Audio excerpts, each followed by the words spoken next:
Okay, let's see. Yeah, here you go. 24. Oh, 24-9, and you lost. And it was mostly Star-Lord, or mostly Panther, but a little bit of Star-Lord. All right, let's check it out. What map is this? Royal Palace? Oof, tough map, tough map. Royal Palace actually getting removed from comp. That's huge. No more Odin's Archive in comp.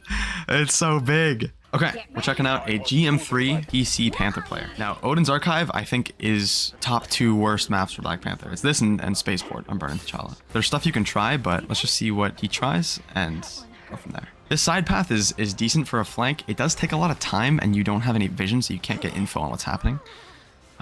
But it's decent. Already love the target priority. Beautiful kill. Yeah, I mean, that was textbook.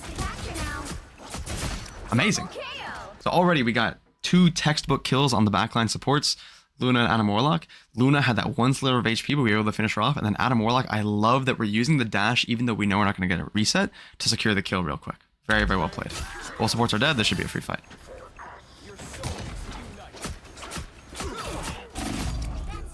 Nice. Okay, we died, but surely our team wins this fight. And they did not. What? You kill Adam Warlock. Oh, and 2 of our teammates had died early. Yeah, see, while you're killing the Luna, your cloak's dead. Then your Luna's dead. Then your mag's dead. And then Adam Warlock reses, Star-Lord reses. Very sad. Those are like some of the most painful fights to lose because you do what you can and then you just look back and everyone's dead. I get this question a lot, like, Carcat, I keep going in and killing everyone and then I look back and everyone's dead. Like, what do I do? If you can keep putting up the same numbers that you did in that first fight, if you keep going on the back line, you keep applying pressure, eventually something will break and you'll take the lead. But it's if you let that first fight screw up your mental, then you're not going to play well for the rest of the match and you're screwed. So we lost first fight. Our whole team's up. Venom's in. I love this angle. We all climb here and take the back line. Exactly. Star-Lord's here. I honestly wouldn't take this fight. Like, this fight is really, really scary to take. Characters like Star-Lord and Psylocke, their whole job playing against the Panther is to deny you your flanks. And unfortunately, you kind of just have to respect that. So here, I see the Star-Lord. I'm immediately not moving this way. And if I want to look for supports in the back line, I'm going to move this way instead. Right? Come up here, go that way. Now, it's just a Squirrel Girl, so it's not great. But look at this. Like, ignore the Star-Lord and the Squirrel Girl and go for these backline supports. That would have been much, much better.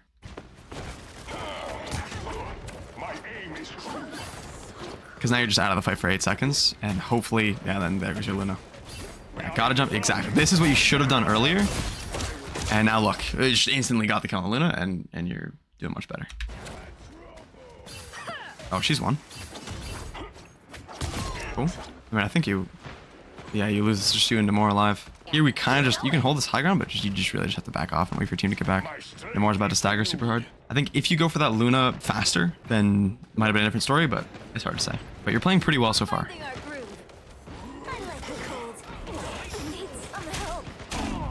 This is, I spoke too soon. Yeah, get some health. Your team's dead.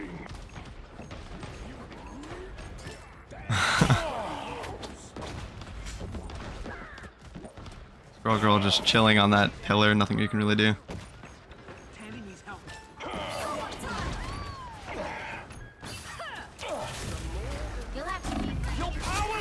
Okay. Don't fight with the thing. Do not fight with the thing. Okay. Luna ult? Yes. Yes! We pop a Bast. I think you probably could have dashed and then used Bast Descent. The problem is you spent too much time in one spot. And also Star-Lord ult. That's just rough. Yeah.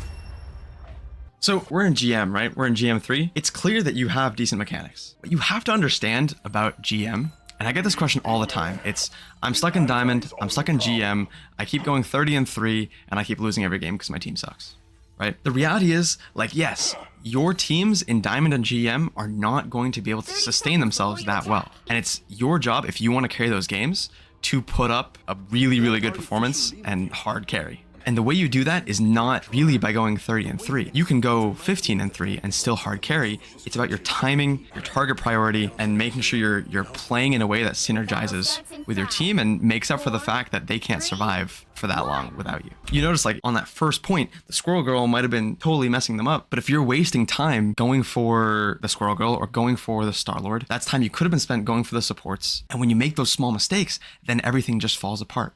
Because what people in Diamond and GM are really not good at is regaining momentum once it's lost. If your team mental booms and thinks that it's over, there's not really much you're going to be able to do. The only way you can overcome that is by only taking good engages, only prioritizing good targets, and not wasting time going after Star-Lord and Squirrel Girl. And you end up wasting time. You miss your dash. Maybe you stay alive and you don't die, but you're just AFK now for 8 seconds. And we saw in that point that in those 8 seconds, your supports were dying. Now, the first fight was textbook what you want to be doing. If I watched this game and every fight was like the first fight, where you go in, you kill 2 supports, but at the same time, your 2 supports are dead, then that would suck. That'd be like, dang, you really probably don't belong in this rank. Like, you're killing supports every single time and your team just can't survive. But every fight wasn't like that. The first fight was really good. Every other fight after that, you were kind of wasting time and waffling around and going for not great targets. This is the difference between GM Panther and Celestial Panther in an Eternity Panther. It's how often we make these kinds of mistakes. Let's see how we pick it up in the second round. All right, I feel good about this positioning. I know your mechanics are solid, so you're going to execute pretty well. Question is the timing here. If you go in immediately, right now, in this instant, you're about to jump the Loki. Where's your team? Strange is alone on point. Most of your team is way here in the back, except for the Bucky who's over here. So if you go on this right now, I'm a little scared. But Loki's already half HP. Let's see what happens. What I would love is for you to wait it out. Not bad. You got your reset. Beautiful. Oh yeah, come on. That's money. That's money. Yep. That's a clean fight. The only thing I think you could have done better there, I want to see you physically look and check where your team is. You were going in there completely blind. You won the fight for your team, but if this was in Celestial, you would have died. Or Eternity, like that would not have flown. You would have been Ash, exactly. So this is good. I mean, this shows you can do what you need to do, but when we talk about discipline, it's do you have the patience to not just wait here, but also check on your team? Where's your team at? What are they doing? You almost died. It would have been really close, but well done. Okay, I like the positioning here. You can go for a slightly more aggressive positioning up front, but you don't have to.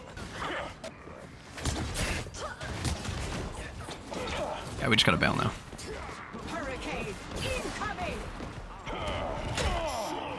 The thing's after you, that's unfortunate. You can juke him though, for sure. You got all your abilities. If he's over here like dueling you, then he's not helping his team. So this is honestly good for you. You're effectively trading for this thing. Now, unfortunately, your Rocket's dead, but Strange picks up 2, and now the thing's in. Yeah, you can go for the Squirrel Girl. She's pretty isolated. It might be a little scary, though. Really, we should help our Strange. Yeah. Get in there. Beautiful. PC? Yep. PC.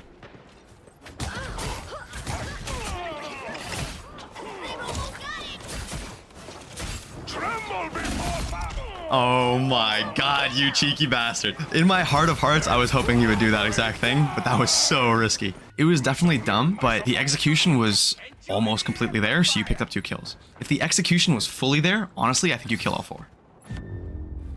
But you got the 2 picks, you won the point, that was awesome. Let's see where it all falls apart. So just real quick, I don't hate this super wide flank here on the right, but I much prefer just trying to control this high ground here, because you get really nice natural cover from them walking up here or here and super quick access to the backline. But I don't hate this either. You get the nice element of surprise. Unfortunately, they got into more now, and I think I see what you mean by they're gonna hard counter you this round. Oh my gosh, he solo ulted you.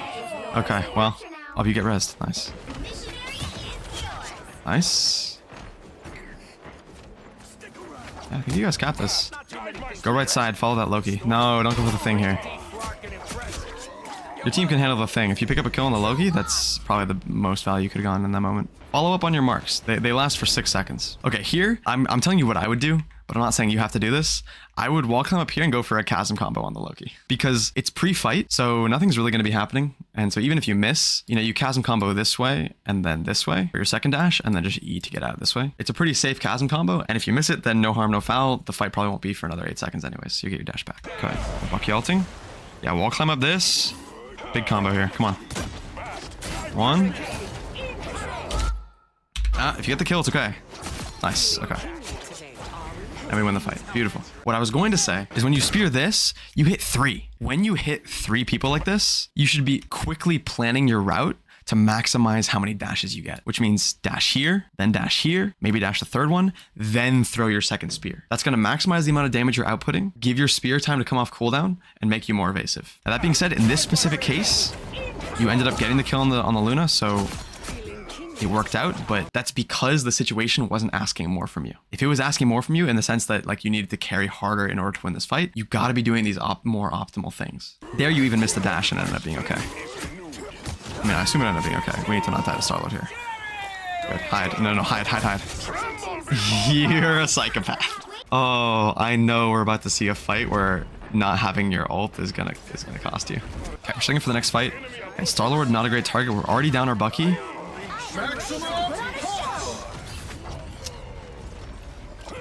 We're just slow. We're just really slow this fight. Yeah, it's not until our whole team's dead that we're going in. The way you fix that is by positioning in a less conservative way. Like, why did we transition all the way over here, right? We're so far away. Pretty much all the important fights happen either here or here. So if you're all the way in Timbuktu, like, you're never going to be there in time. Again, this is why I think positioning over here is really strong. Positioning here, positioning here.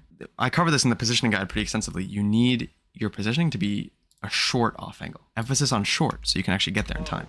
Okay, now we're on the Starlord. I play Starlord, so we can talk about Starlord. Starlord, at least in Season 1.5, is a lot about just farming ult charge. Okay, well, your whole team's just dead. So here, honestly, like... Yeah, I mean, your whole team just got fried. You'll have to keep fighting until we have a winner. Tough. Oh, we capped. Wait, how did we cap? Okay. Yeah, diff this guy. Nice. And here, you're 80% to ult. You really just need to farm your ult. Look for their tank or their Iron Man and don't die. Yeah, tough. It's a good try. Like a Starlord, especially here, like, just shoot the thing, stay with your team, shoot the thing until you get 100%, or use your E. And then as soon as, oh dude, as soon as Storm ults, if you had ulted there, it would have been over. Tough game, really tough game. So I mean, look, I really feel like this game is a perfect example of the difference between a GM3 Panther and a C3 Panther, or even a C3 Panther and a Turdy Panther. It's not the mechanics or even the positioning that makes that much of a difference. It's truly the discipline, which comes down to your timing, your target priority, and how quickly that you can determine that you need to bail. And those are really the main things. In so much of the first and the third round, if you were just faster, not faster mechanically, but faster to making good decisions, positioning closer to fights, being able to capitalize on the things that your team was doing, and then hard carry when your team was falling a little short, I think a C2 or C1 Panther hard carries that game for sure. But those things are tough. What that means is you really should not focus too much on your mechanics right now. Like, really what you need to be doing is focusing on your timing and your target priority. Am I late to this fight? Am I going in too early? Did I check to see where my team was before I went in? All those things are so crucial. And if you can master them, you're going to climb through GM, no problem. But yeah, good VOD. Thanks for sharing. I think that could be a good YouTube video. I did a video that was like, watch this if you're stuck in Diamond or below. And I think this would be a good one for watch this if you're stuck in GM.